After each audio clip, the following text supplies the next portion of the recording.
This week we will be reading the prologue and chapter 1 of The Boy Who Harnessed the Wind. In chapter 1, we see William's father telling stories in their home that have been passed down to him for generations from family members. This week, I want you to start thinking about stories you've been told from your family members. I've included an example. Here's a story that my granny tells about her father, my great-grandfather, Daddy. I am Miss Cribb's granny, and I'd like to tell you the story of Miss Cribb's great-granddaddy. He was the ninth boy child of a poor Alabama farmer. His mother died shortly after he was born, and he eventually went to live with his granddaddy. He had trouble learning to read in school and only could learn a few words, but he could recognize the letters of the alphabet and could write his name. But he was great with numbers. He could even do percentages and any type of math in his head. So as he got a little bit older, he quit school and followed one of his brothers to Savannah, Georgia. He was 14 at the time, but was very big for his age, so he lied about it and got a job at a paper mill, working long hours and not in the best conditions. He met my mother at a dance and the love bug hit. He was 17 and she was 18 when they married. But just before his 20th birthday, he had a wife and two children who depended on him to earn a living. He worked at one job and then another, but he always supported us. During World War II, he was a welder in the bottom building ships for the war. My mother was a rosy riveter. Finally, he found a job he was really good at, and that was selling cars. He had a gift of talking and he liked people. He treated his customers with respect and kindness. He even was the salesman of the month for many, many months. He made TV commercials and was known in Savannah as Daddy-O. In time, he served as president of the used car business in Georgia and was a friend to the governor.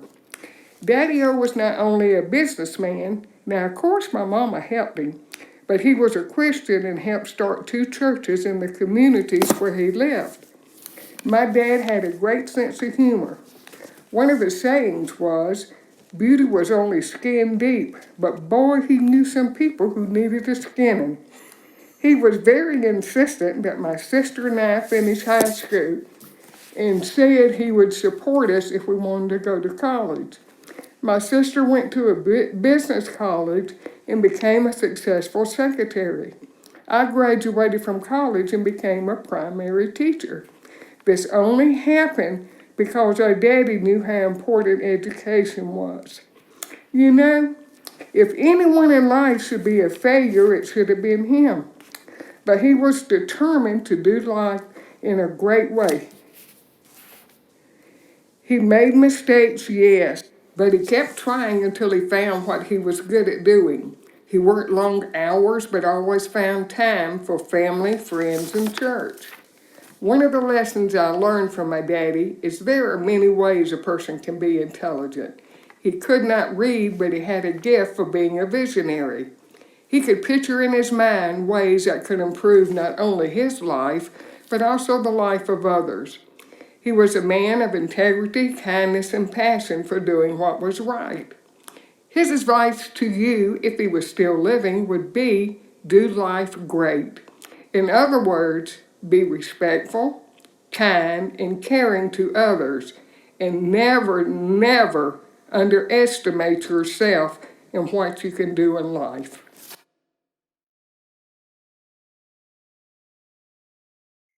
My dad, Lo, which is what me and my cousins called him, was a great man, and although I only knew him for the first 10 years of my life, he filled those 10 years with many lessons and stories. Think about someone like that in your life. It can be a parent, grandparent, aunt, uncle, or even a close family friend. Ask them to tell you a story that's important to your family. Record them telling this story, or record yourself retelling this story. It doesn't have to be super long, but I would like you to put thought and effort into this project. Your videos and recordings are due next Friday, December 4th. So you should have plenty of time to gather this information and tell a great story. Have fun, guys.